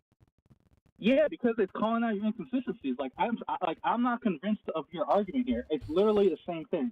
If a woman is flashing her tits online, she might as well be getting gangbanged by 5 BBCs. It's the same fucking thing. Yo, hold on, stop the show. Stop the show. Hold on, stop the show. Hold on one second. I want you to repeat what you just said one more time. Nah. No, repeat it, nigga. No, repeat what you just said one more time. I want you to repeat what you said one more time. Because you stand on it. Repeat what you just said one more time. Why? Okay. See, you even know how asinine you sound. Repeat what you said one more time. No, it's not asinine at all. Okay, stand on it. What did you just say? Say that one more time. Stand on business. Stand on business. Say that one more time. Let's go. Say that one more time what you said. Okay, so then let me ask you this. Yeah. Now who's deflecting now? Who's deflecting now? Bro, who's deflecting now? Yeah, stand on it. I'm not deflecting. I still stand on what I said. Say what you said one more time then. Like, say it one more time louder for the people in the back. That's an L. Say it one more time for the people in the back. Say it, go ahead. One more time. I don't need to say it one more time. Yeah, there you go. There you fucking go. That's the proof in the pudding that even you know what you said is absolutely fucking ludicrous. You're trying to conflate a girl showing her tits on the internet to her having sex with 5 BBCs at the same time. Tell me that is not one of the most moronic things you've ever said in your life. Fresh and Fit is defending girls showing their tits online. Yo, y'all falling off for real, bro. I've been watching you since like 2020, and now you justifying girls showing their tits online, saying that's a good thing? We never said that. It was good. We never said that, bro. I just literally said 2 minutes ago that I don't agree with it. Okay? I literally said I don't agree with it. Sex work is sex work. Like there's no shades of gray. Can I finish? Can I finish my point here? Because when I give you chances to talk, you don't want to say nothing. But when I'm talking, you feel like the need to speak. Okay? I said it already, and let me be crystal fucking clear about this for you guys. I don't agree with it. You understand? I would never do it. However, every man is different, and every man has different ways in how they make money. Some guys have webcam businesses or run an OnlyFans agency, etc. That's how the Tates made a lot of their money. And my thing is, if the girls are working under their authority and they want them to do it, that's on them. But for you to sit there and try to conflate, oh, I got one of my girlfriends showing her tits online to her getting banged by 5 BBCs is preposterous. It's ridiculous that you're even trying to conflate, because you're trying to conflate the two. You literally just tried to conflate the two. In the next case, she's a hoe. No. I'm You tried to conflate the two. Where you try to make one girl's more of a hoe than the other. If she's a hoe, she's a hoe. There's levels to this, bro. Like, you're trying to conflate a gangbang to her showing her tits. See, caller, this is too advanced for you, bro. This is too advanced for you. At this point, you have a point, but the context is kind of wary, bro. Listen, we told you the answer already. I don't know what you want to hear now, but I mean, like, you can't even repeat what you said because you know what you said was ridiculous. You're trying to conflate those two, and they're not the same at all. No, I mean, I just don't repeat it because I said it twice, and like I don't understand the difference. But I'll let y'all move on with the show. That's the only thing I wanted to ask about. And here's the other thing too. I'm really confused about this. Like, why don't you call it? Why don't you call when the Tates have their emergency meeting? Why don't you go ahead and chat in there and talk to them? Like, I don't know why you're asking us about this. I'm a little confused. He left. Oh, well, yeah, of course. Of course. I don't understand. Yo, what's the why niggas like to meet watch other men? I'm like, bro. First of all, what do you do for work? Oh, I don't answer that because you shouldn't even answer what shit anyway. It's a little weird. Ask about crypto, bro. It's a crypto show today. Right. Crypto, get your money up, then talk about something important. Well, why is it always about gangbang? BBC. Yeah, it's always BBC. BBC. The dude couldn't even repeat what he said. Right. Like, that just tells you how ridiculous he sounds, man. So whatever, man. I get what he's trying to say, but like, bro, come on. They're trying to cause a rift. Yeah, that's what they're trying to do. Yeah. Anyway, like, bro, who's up next? He says he has a critique. All right, let's get this call on the line. 6854. We're 2-0 right now. 6854. You are up. 6854. Go ahead, man. Yo. Can you guys hear me? Yeah, we got you. Yo, what's good, guys? What's up? What's your question or critique, actually? Yo, okay. First of all, I want to say I love the show, bro. I've been watching for a long time, but what I want to say is my critique is that you guys say everyone should invest in real estate. I think they should invest in crypto first. Okay. That's not a bad idea. I mean, I'm never saying like, oh yeah, like fuck crypto, don't invest in crypto. I mean, obviously invest in whatever asset class you want, but I mean, it's indisputable that you get more benefits from investing in real estate from a tax perspective, the depreciation, the cost segregation, the consistent cash flow, less risk, appreciation over time. That's a no-brainer that there's a reason why real estate is the #1 asset class to make the most millionaires. Now, will crypto catch up in the future? Maybe. But as far as like being less volatile and being stable, which is what most investors want, because a lot of people don't want to, risk a lot of people don't want to be in volatile markets. It's the most applicable to the widest demographic of people. No, I understand that, but like, my point is that your audience is all these young kids, right? And a lot of them always ask you, what should I invest in? What should I invest in? I don't think they should get into real estate first. Like if you're a young guy in your 20s, you have a little bit of cash saved up. I think you should go in crypto. I know it's a higher risk, but you are younger. You can take on that risk, you know. Why can't they do both? Why can't they do both, caller? Huh? Why can't they do both? No, but you're saying there. So say someone tells you that I have 20K saved up, then you're like kind of recommending real estate. Like, I wouldn't recommend real estate. I would recommend crypto instead. It's a high risk, high reward. But who's gonna get? What's gonna give them more consistent benefits though? Did he leave? Yeah, you're right. Maybe real estate. There you go, my Caller, friend. you're assuming that they buy the right coins, that they know what they're doing, and when they buy crypto, it's gonna go up. Also, keep in mind, we agree, like he said earlier with Justin buys right coins because they tell him what to buy. He buys the coins, makes a profit, then he buys real estate. Remember, bro, he just defeated his own argument. I asked him. He said, "Oh, if a kid has 20,000, and you're saying they should invest in real estate or crypto, I think crypto." Then I asked him, "Well, what's going to give him more consistent benefit?" Real estate. Right. The real estate is. It's all about just investing in what you. I mean, the whole point is like we're trying to get guys to invest at all. Yeah. I mean, this is why you guys are doing such good work. Like you're actually helping guys out and stuff like that. Like people should. I've said it a million times. People need to be diversified. But if someone has 20K, bro, and even Miguel and Charlie agree with me on this. We said on this show multiple times. You don't want to invest more than like 10% of your net worth into cryptocurrency. Right. If someone has 20K and they put all of it into crypto, that's effectively almost 100% of their net worth, bro. Yeah. Yep. No, I get that, but I'm saying for a younger guy who can take on more risk, like if you're buying real estate, it's low risk, low reward. You're not. Well, look, here's the thing, caller. You got to remember that when we give, our perspective on things, etc., we're giving it to the majority of people. We're giving it to this information is made for like the lowest common denominator. Most people, my friend, are not risk tolerant. Let me say that again. Yeah. Most people are not risk tolerant. Just because you're risk tolerant doesn't mean other people are risk tolerant. You understand? So what we're going to do is we're going to give information that is applicable to the largest demographic of people. Right. You understand? And real estate's one of the oldest asset classes I get ever. your point, Yeah, one other thing I would say too is basically you have real estate, which is an established industry. Everybody knows about it for the most part.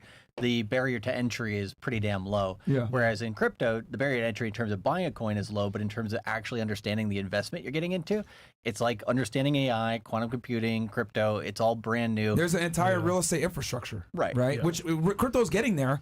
But bro, let me ask you this. Is Bank of America going to give you a loan to buy Ethereum? No. Not that. Okay, but they will give you a loan to buy a home, right? Yeah. So what asset class will allow you to use other people's money to purchase it? Real estate, not crypto. Bank of America, let me give you another dirty secret. Bank of America won't even give you a loan to buy stock in their own fucking company. If we're going to keep it all the way 1,000, go to a fucking Bank of America tomorrow, Capital One, whatever, tell them, hey, I want a loan to buy stock in your bank. You know what they're going to tell you? No. Nope. So that should tell you right there and then what it really is. But they'll give you a loan to buy a fucking home. Matter of fact, they'll give you 95%. My point is, you guys appeal to a younger demographic, right? Exactly, which means we're going to give advice that helps the general masses. And why do you think we're on the show here today? Yeah, because he says not buy crypto, right? For younger people. So we like crypto. Everyone, we like crypto. We like real estate. You got to be diversified at some point. And okay, if you're going to choose one over the other at some point, right? Choose real estate first. Choose crypto first. Whatever it is, choose one, understand it, and then go down the other path. It's the same thing with like multiple streams of income.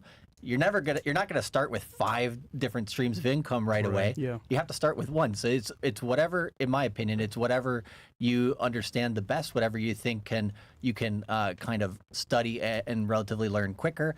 Yeah. Start with that. Yeah. It's kind of like a chicken and the egg scenario. And we're not trying to shit on you either because you're passionate about crypto, so you're going to win in that. You're like, I can tell you're passionate about it. The information in there is going to get you up to This is speed, super no simple. problem. Whatever you're well versed in or have a mentor in, do that. Yeah. Because it's either path to getting things done with a better ROI. It's simple. Yeah, if you know more about crypto, go that way. But bro, like let's live in reality here. Like most people are going to opt with the safer, more stable asset class, and that is real estate by far. That's a fact. That's not my opinion. A bank will give you a loan 95% for real estate, but they will not do that for cryptocurrency. That tells you everything you need to know, bro. Yeah. This isn't even up for discussion, really.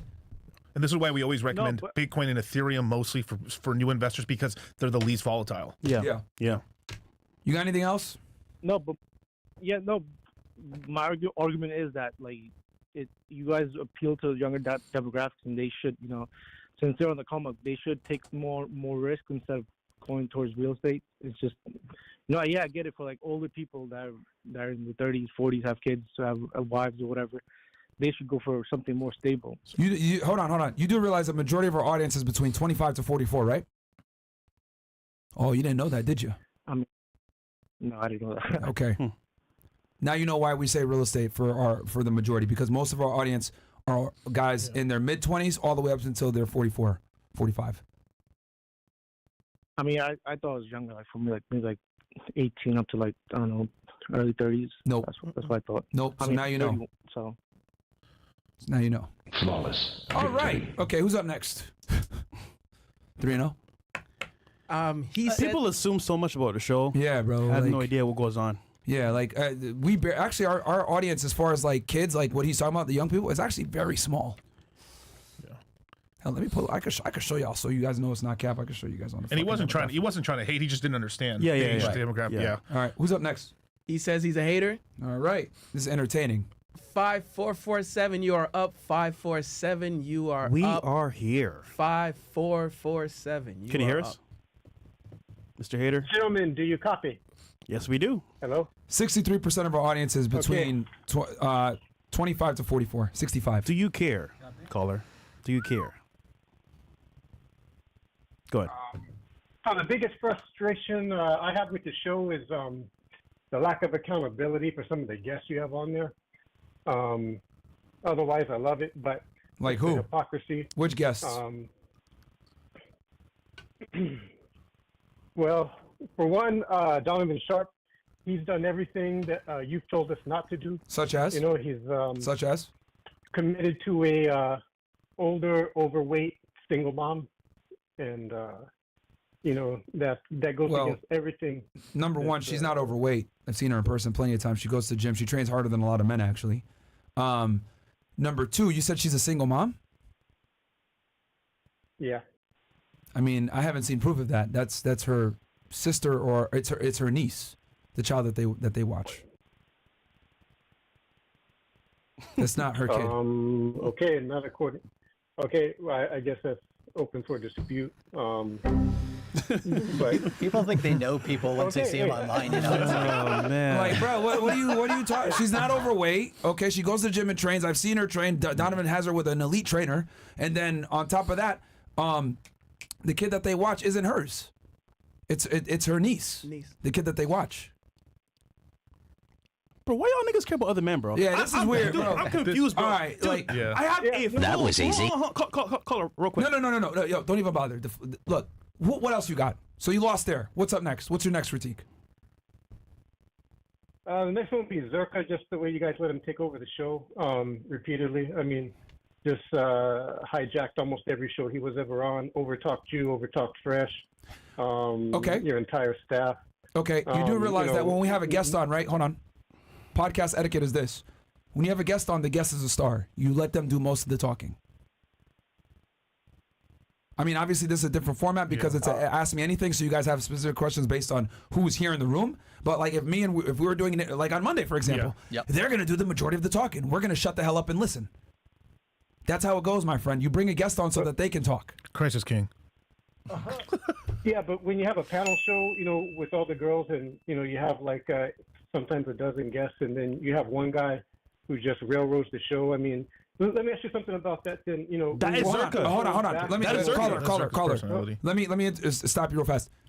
That's Zerka. That's his personality. That's how he makes content. And we are okay with that. And we talk with him about it. He's like, hey, am I derailing too much? Am I going too crazy? I'm like, you know what, bro? That's what people love you for. Do it. Stay true to you. We want our guys, when they come in and our guests, to stay true to themselves. We let them do what they want. And a big reason why people love coming on Fresh and Fit is because we're not going to stop or censor them. They can say and do whatever the fuck that they want. You know how powerful that is as far as a podcast goes? You know how many podcasts, when you go on there, they're telling you, please don't swear, please don't use this term, please don't do that, blah, blah, blah, blah, blah. With us, it's like, go fucking crazy. We'll deal with that after the fact. which has hurt us a bit. I ain't gonna lie. Okay, so but we're raw. That's what it is, bro. And some people love Zerka. Just because you don't like Zerka, let me make this very clear too, because callers tend to watch the show selfishly. Just because you don't like Zerka doesn't mean that there aren't thousands of others that love him, which there are. Zerka's helped a lot of people. Like, yeah, dude, like people love him, dude. Go ahead. Can I respond to that? Yeah. What you just said? Yeah. Can I try to make a counterpoint to it? So a lot of times when people call in to critique the show, or when you're having a debate with somebody on the after hours, you'll cite the chat. You know, like, oh, look at the chat. Look at what 20,000, 30,000 people are saying.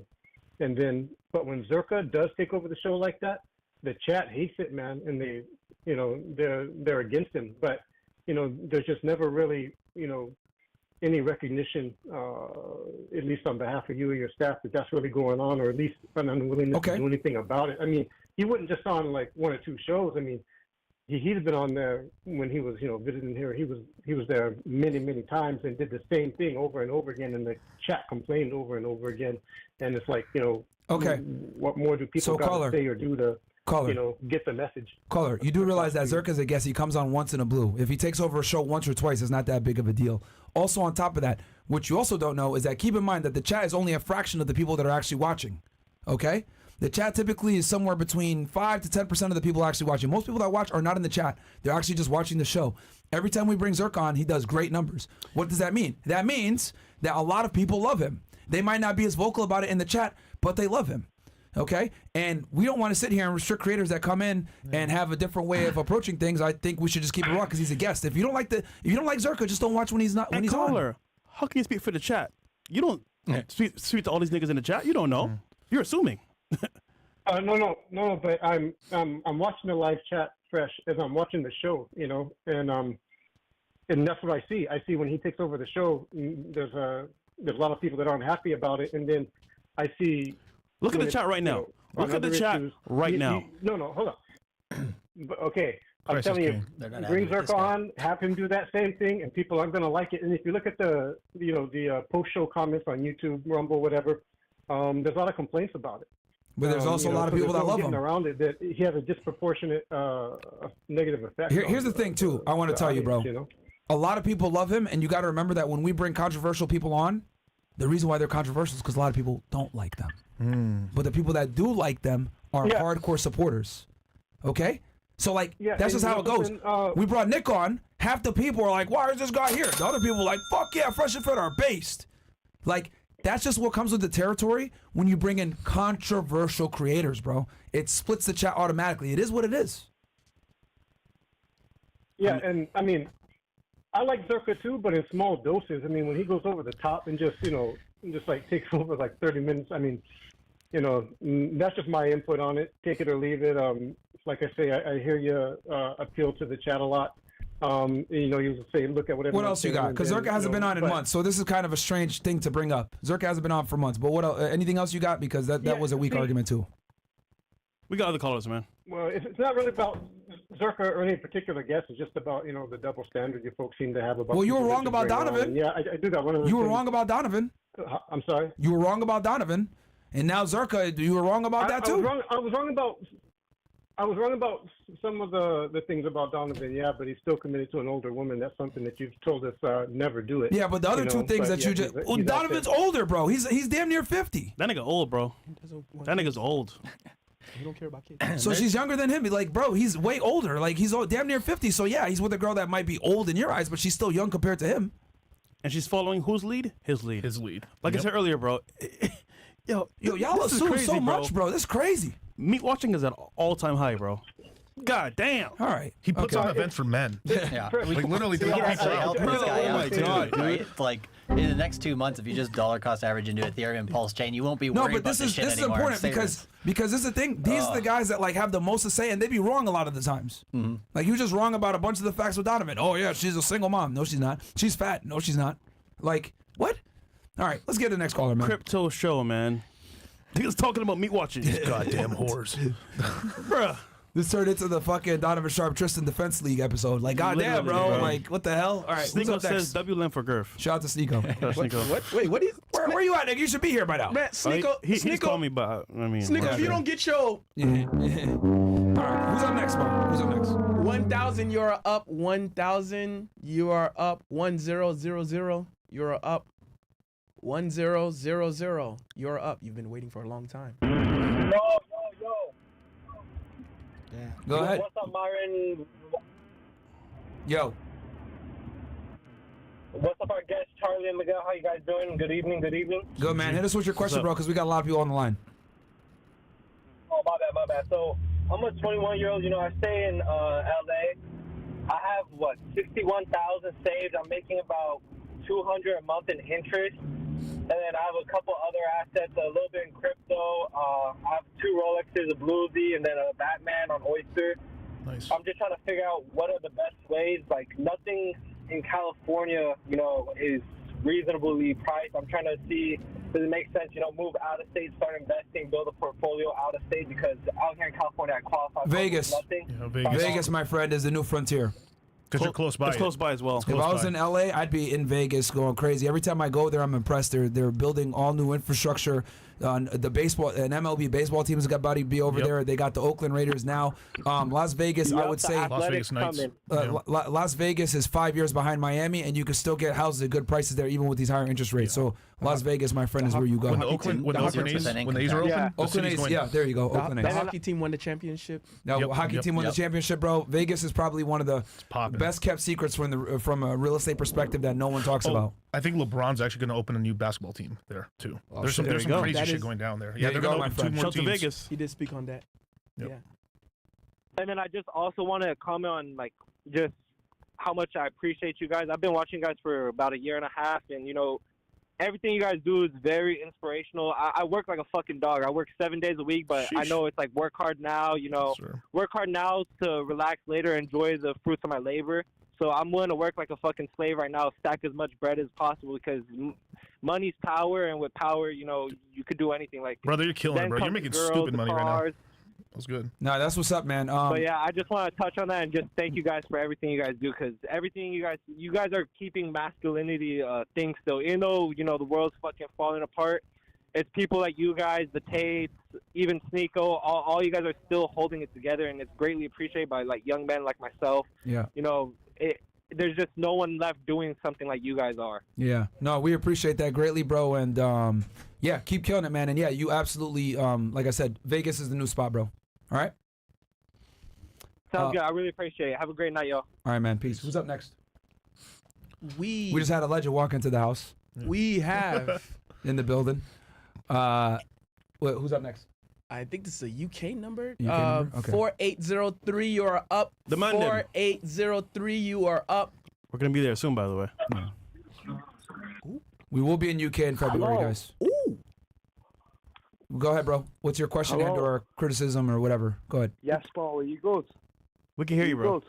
Yes. Right, sweet, bro. All I'm going to ask is, do you know a lot about the UK? I've got about 60 grand saved up. I'm just asking your advice on what I should do.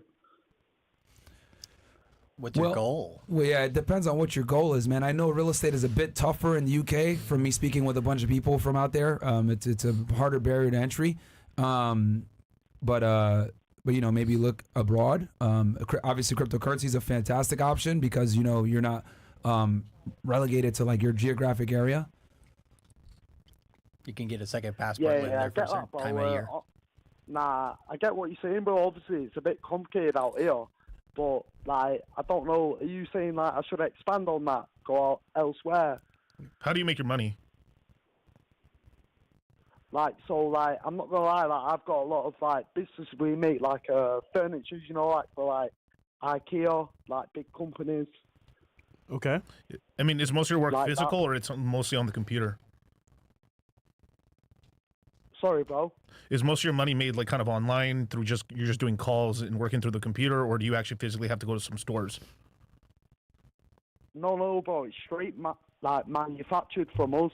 So, we've got, a few factories in this, like, in England. So we just send it straight to, like, the supplier. Yeah, so he wants to be saving money, stacking money over time, right? In the UK. Yeah. Producing product. Because like, if you have a good job there and you're making good money, you want to focus on that income stream. If you can start other income streams, great. You know, crypto, real estate are different ways to do that. Because it sort of sounds like you're getting a little spooked out in your industry a little bit. Yeah, no. I just feel like my industry's a bit like I feel like it's getting like a bit of like it's a bit of dead weight in a way. Do you know what I mean? All right. Yeah, man. I would look at crypto. Yeah, I would look at crypto, bro. Yeah. This is a good option where it's like crypto might be the way for you because you know the barrier to entry for real estate in England is very tough. I remember we talked about this with Tillsbury. What you could do, buy crypto now or whenever they say to buy, double your money and then buy real estate. Yeah, and then try to buy real estate in a better situation. Like the United States is a lot better real estate market than other places. Yeah. Just get in the course, brother. We'll teach you up and stuff, but be careful not to get like honey-dicked into like putting all your savings in one shot. That's a bad idea. Yeah, you want to save some cash. Yeah, you want to save some cash. Yeah. DCA. I feel like in the past, like I feel like that's what I've done. Like I put a lot of money into real estate before, like obviously in England, and I don't think it's the same in America. So like, it's completely different. It's we have Freddie Mac and stuff. We have Freddie Mae and stuff. So we have 30-year mortgages where most of the planet they're kind of on these like 10-year, 15-year deals, or it's adjustable rate mortgages. Sort of. We got people shit on the U.S. market, but we got a really good system. The 30-year mortgage Better is than pretty. most people. It's way the better. 30-year fixed rate is. I was amazed that like the UK you can't get that. I don't even think it exists in Canada. So. And the fact that you could put down so little money, 3%, you know, like that's incredible. to procure yourself a home is great. Cheat code. All right, who's up next, man? Thank you for calling into the show, brother. Yeah, but I'm not gonna lie. Like the UK is done out here. I'm not gonna lie. Yeah, Yo, you it's guys finished, are, bruv. Yeah, get It's the fuck finished, out of bruv. there, man. The man them finished. But thanks for calling in, bro. Who's up next? We got a hater. Don't wear out the Rolex. Let's see if we got a hater on. 1457, you're up. 1457, you're up. Is he a hater? I don't know. They didn't say. What was that? Oh. That's how Chris got That was Chris. Yeah, what's up? 1457, you are up. 1457. Going once. Going twice. So it's the next caller on the line. She gone. And you out of there. She gone. 9436, you are up. 9436, you're up. Yo, what's up, guys? Question for Miguel and Charlie. Yeah, shoot. Yep. Question about Portal Coin. It's a cryptocurrency, gaming crypto. I think it's possibly not like trying to just promote it because I'm investing into it, but I bought 2 ETH worth of it into during pre-sale. Ended up being about 30,000 tokens. I know they're about to publicly release this month. I just wanted to see what you guys think about the gaming crypto space. I love it. I love the gaming space, dude. I'm really invested in the space. Dude, things are. I mean, it's gonna be a like Hopway summer for GameFi, but the one thing too is that you always gotta remember with these pre-sales, you'll only buy if you're gonna do it at all, only buy a small portion, and then typically it has its hype pump up and it dumps down, and if you really like it, that's when you buy more. If you double down, but you gotta see. I don't know too much about the Portal Coin, but if it's coming out, that's good because most of these fucking bullshit projects don't launch shit. They just do a pre-sale later. You fucking skip out on your money. Yeah. If you like, I'm not trying to promote it like I said. No, but I get it. Yeah, you're like, cool. They have a decent following on Twitter, about 350,000 followers. They have very notable partnerships with like Jamie King from Rockstar Games, a lot of AAA games, people who did FIFA. I mean, that's good. That's is good it stuff, more of a platform or is it just a game? It's going to be a platform that's going to intertwine. It's going to pretty much make it super seamless so the regular consumer can use it. They're going to pretty much be the like blockchain an IMX kind of. for the game. Yeah. Yeah, I recommend in the GameFi space, try to find things that can scale, right? Because if it's just a game itself, like it's going to only scale as far as how many users it's going to have. Like stuff like Illuvium in GameFi can scale because it's going to build other Illuvium, games I around got it. super early and made a fucking bag, and even like NFTs, like NBA Top Shot. I don't know if you guys are too familiar with that. brother. Yeah. Yes, sir. If you want a little bit of a, well, it's not going to be an insider tip after this. Do it, Charlie. You want a little something? Oh yeah, bro! I'm a risk taker. I'm young. I'm the same caller from 1000, but I was so excited earlier. But now I have my regular questions ready. So yeah, like NBA Top Shot, I was up 50,000 and I kept holding. Yeah, let me help you on something here. There's Illuvium and IMX and a bunch of stuff. You know, they have a lot of projects that they're building around there. there's a platform. It currently exists. It's called Polemos, Polemos. If you go to polemos.io, you can see their website. They partner with some of the best games in crypto. They're partnered with Shrapnel. They're partnered with Illuvium. They're partnered with Monkey League on Solana. They're partnered with basically a bunch of different things. So I'd recommend going and signing up to their newsletter because they put out on the weekly good information about like what's happening on GameFi right now. I don't know if you know IGN, but IGN is huge. Yeah, huge gaming man. company that basically gives you information on how to play games, how to get better at them, and stuff like that. That's what Polemos does, and through the connections of games they have, you can find other platforms to kind of go off. They'll be probably sauce, bro. Right, sauce. They'll be putting out their token at some point.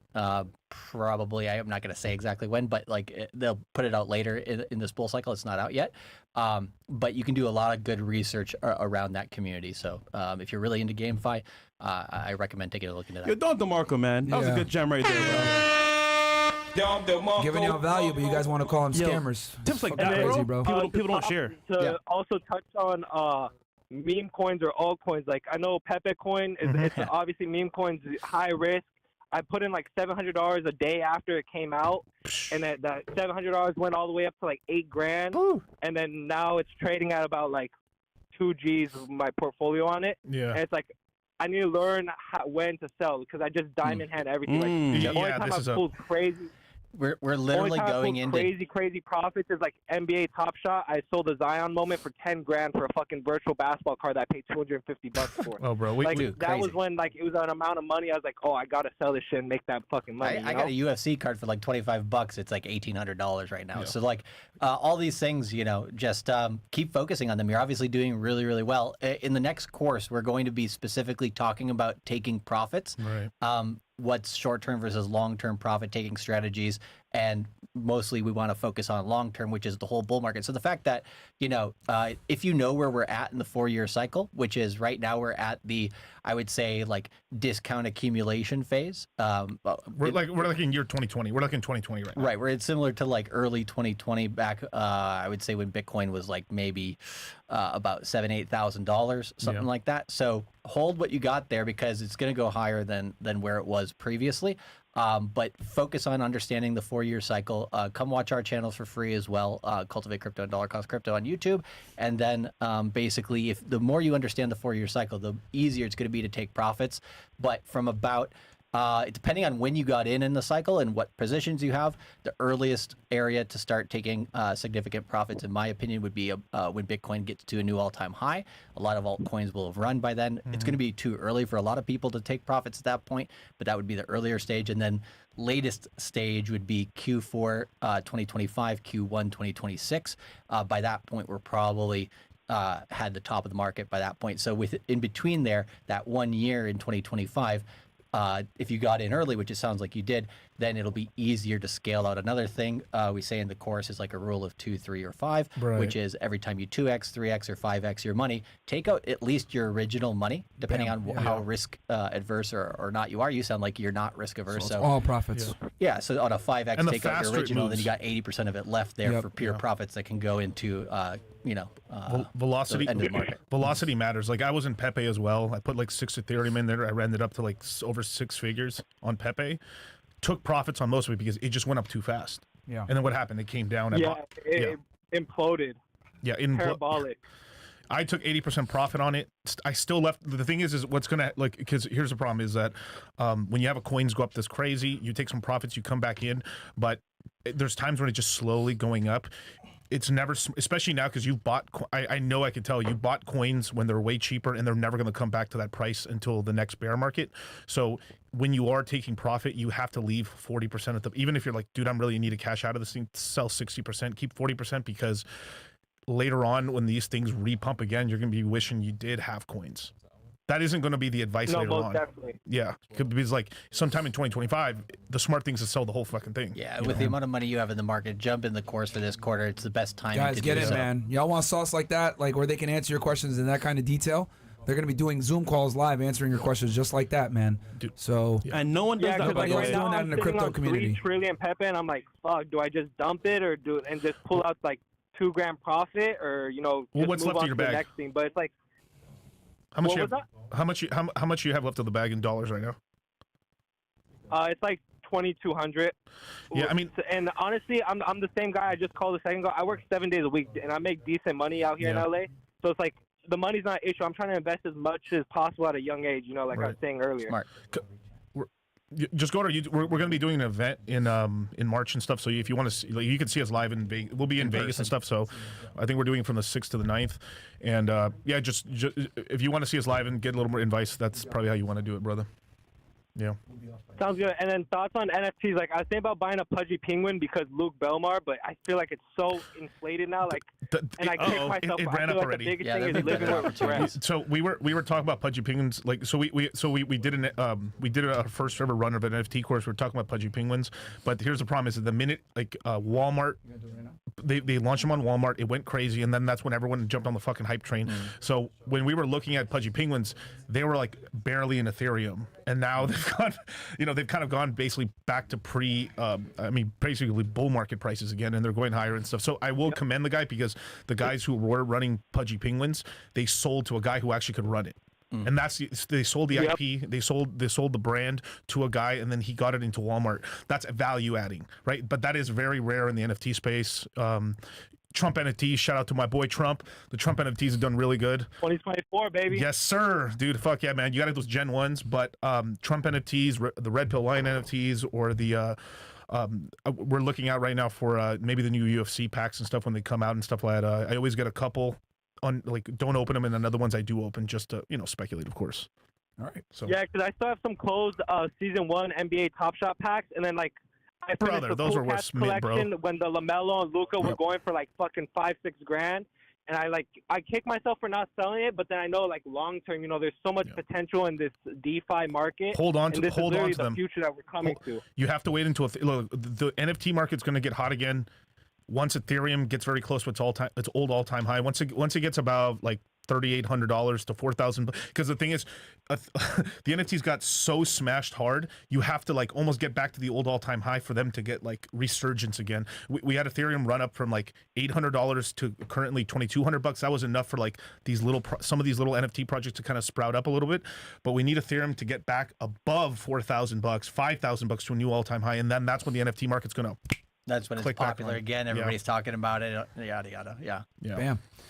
All right. So I have a if you know type thing. Do you guys have the Infinity object that came with Cool Cats set? No. This guy milking value, man. Hey, bro. Hey, man. Respect that. You get in the course, bro. Yeah, get in the course, nigga. Listen, man. You already see the value here, so link is below. Go ahead and get in the goddamn course, man. It's pinned as well. And yeah, because we got a lot of people on the line. And we got the legend himself. Vitaly is in the fucking house, just so y'all know, man, in the back. Okay? He is fucking here. So we're going to do a stream with him, and Sneeko is going to be fucking lit. So obviously we're tight on time here, guys. I'm going to read some of these chats, and then we're going to close this thing out a little bit sooner. But yeah, we got to get the after hours going for y'all. So Vitaly is in the fucking house. We got here, Cody says, I'm self-employed as a mortgage broker making 50 to 100K net per month, and it can still scale in. Myron, what would be living below my means to like, in your opinion? Charlie Miguel, what are your thoughts on Doge still holding 10,000 coins from 2020 or 100,000 coins? Sorry. Yeah, bro. I mean, like I said, if you could pay your rent, 5 times over or more, you're doing pretty damn good. So I would say that's a safe bet to be, because especially when you're making that kind of money. Don't fucking go ahead and get super expensive exotic cars where you're paying 10K, 20K a month. Try to avoid that if you can. And you're not an influencer, so there's no real reason to do it. And then as far as like, what's your guys' thoughts on the? He's fine. He's holding. I mean, it's 8. The thing is he bought it in 2020, not 21. 21 was the ramp up. You got it cheap. Yeah, you got it good. So he's still that's still $8,000 a Doge, man. Keep that thing. It's gonna go to $1, bro. Doge is like 10 cents, easy 10x to $1. If it goes above there, easy money. Great, easy take profits. Fico says, question for mine. I'm 6'3", 21 4 pounds with a belly fat and 214 pounds. I'm sorry, with belly fat. Should I be on a calories deficit, lose weight, or bulk and focus on getting muscle? Well, it depends, bro. How much time you got? The easier way is to cut in bulk. But if you have time, you can go ahead and do a body recomp where you're eating at calorie maintenance or slightly below. Yeah. And if you're not a super trained guy, you're going to absolutely build muscle and burn fat at the same time. Typically, the faster you recomp is dependent upon your experience level. If you've been training for years, then it's going to be hard to do it. But if you're a newbie, you're going to get those newbie gains and you'll be able to milk that. So it depends on your experience. I'm going to bring on Menno Hanselmans and Dr. Brad Schoenfeld in about 2 weeks. I think February 4th is what we're shooting for, and we're going to talk about this at a higher level. Brad Schoenfeld is the #1 hypertrophy researcher in the fucking world. No one comes close to him when it comes to building muscle and the scientific research behind it. Watch that episode that we do with him, or go watch the one we did with Menno where we talked about this as well. But we're going to bring an expert and have a full-on Q&A for y'all, so stay tuned for that. LA goes, this is extremely sad. I've been a fan of the show since 40K subs, which you guys do make exceptions for the Tates like they are all y'all gods. Tate has a sex tape where he was piping the girl. Tristan and believes in dating single moms and webcam girls. Y'all defend us. I didn't even know all that. Y'all niggas are weird. Like, you guys saw an Andrew Tate sex tape? Like, I didn't even know he had a sex tape. That's meat watching right there. That's literally the definition. To the highest level, bro. That's to the highest level. I mean, I haven't seen any of this. I don't know if there's proof of what you're saying, because honestly, at this point, what I've realized about haters is that you guys think something, and then I correct you on it, and then y'all have nothing to say. So, I mean, dude, regardless, bro. I'm not aware of any sex tape. I'm not aware of him saying anything about single moms. Like, I don't know what y'all are talking about. And honestly, I'm not even going to believe what you guys say, because just based on what you guys have called in and said, you guys were all wrong about the shit that y'all were saying. A lot of assumptions. Like, a lot of assumptions that aren't correct. So it's like, I don't even know if I should take you seriously with that comment, bro. Question of mine, I'm 6'3" and 214. No, we got that. Sneeko goes, L length or girth. Okay. Yo, Sneeko, where you at, nigga? He should be here by now. Vitaly's here. What are you doing? He's kissing dudes. Last Bender goes, only 3% of women are virgins on their wedding day post 2020.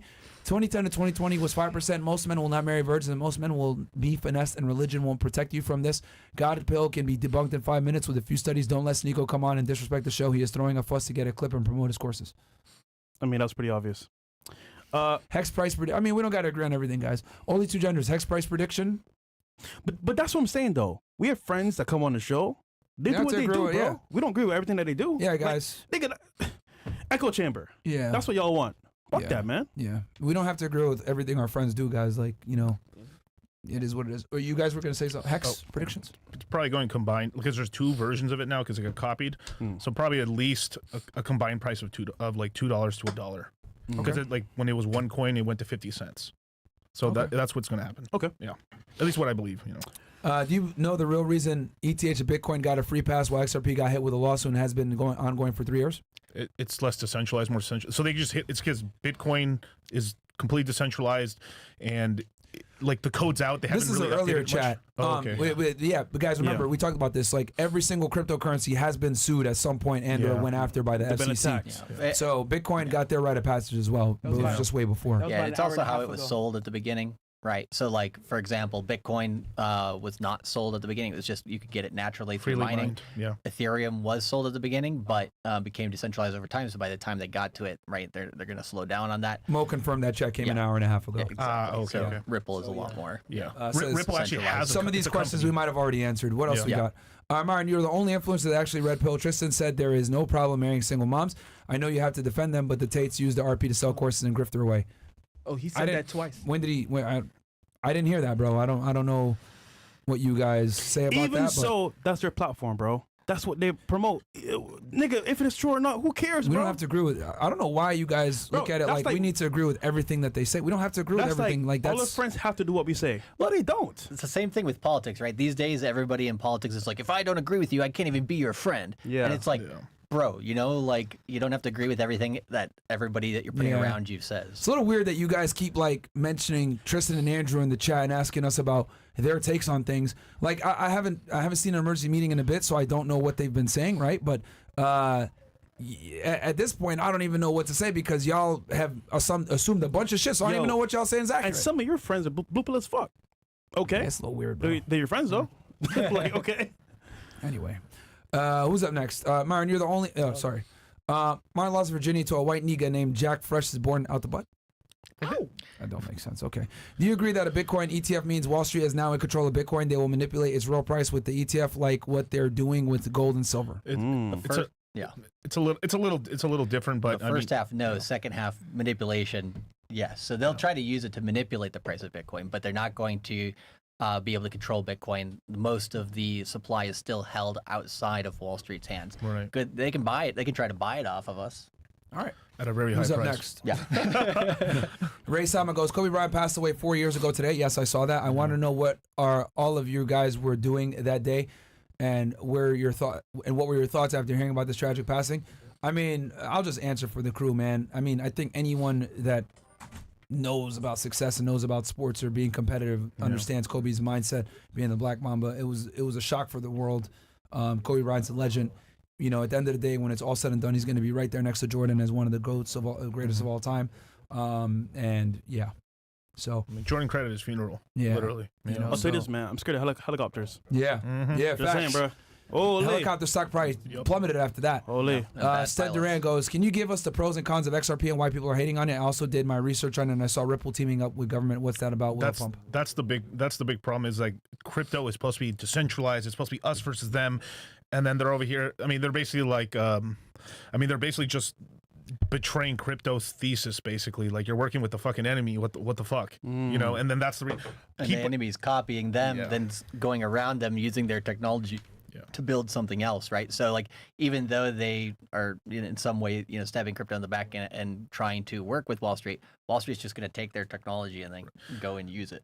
But the good thing that XRP is doing is they're doing these lawsuits, and because they are winning these lawsuits, these are actually causing us to have positive kind of court cases to actually be able to fight against the government on these lawsuits. But it's like we have to be we have to respect them when they're on these lawsuits, because it's like they are defending crypto on these lawsuits. Yeah. But at the same time too, like these dudes are helping the fucking banks, and they're like, they're helping the governments out, and the governments, we know governments, they're going to end up fucking you in the end. Yeah. Yeah. All right. What else do we got? This is the last one here, I think. Colin 2Ls goes, what's up, FNF gang? Myron got new schedule working every 4 days as a welder, 12 hours a day with 4 hours of OT every day. Should I maximize OT by picking up shifts on off days or trying to start my own thing? Maximize, make as much fucking money as you can so that you have a bunch of money to your name, and then start the side hustle, because that way you'll be able to hit the side hustle nice and hard, and you'll be able to, put it this way. The more money you have to your name, the faster and the more efficient you'll be able to start your side hustle. Also, with confidence and experience as well, goes a long way. You'll be able to hire help off the rip. You'll be able to get better equipment off the rip. You'll be able to go ahead and pay for things off the rip and be able to accelerate your progress. So the more money you have when you start your business, the better off you are, bro. So pocket as much money as you can right now, and then when you're ready to start the side hustle, you're gonna hit the ground fucking running. Yeah. All right. Yep. And then third, iProfit goes, should I get a Bitcoin ATM or this course? What do you recommend, FNF? How's the ATM doing, Myron? For larger profits, guys, the course, absolutely. Yeah. The ATM machine is what you do kind of on the side when you got some extra coin and you don't know what to invest in really, and you want like just a couple extra hundred a month, or maybe even up to 1K depending on where you put it. It's extra money. But the course is gonna put you in a position to make the money so that you can go ahead and invest into the ATM, because you're going to get way better gains from cryptocurrency. Obviously, it's volatile, right? We're not going to sit here and tell you guys like, oh, it's not risky, but hey, high risk always means high reward as well. So, and you got these guys holding your hand with the process and tell you guys how to kind of navigate the market. Which is a big W, by the way. Absolutely. Anything else? Yeah, we're done. We're done. All right. So, guys, we're going to be back in about 20 minutes. Chris already gave the speech. 10, 15 or so.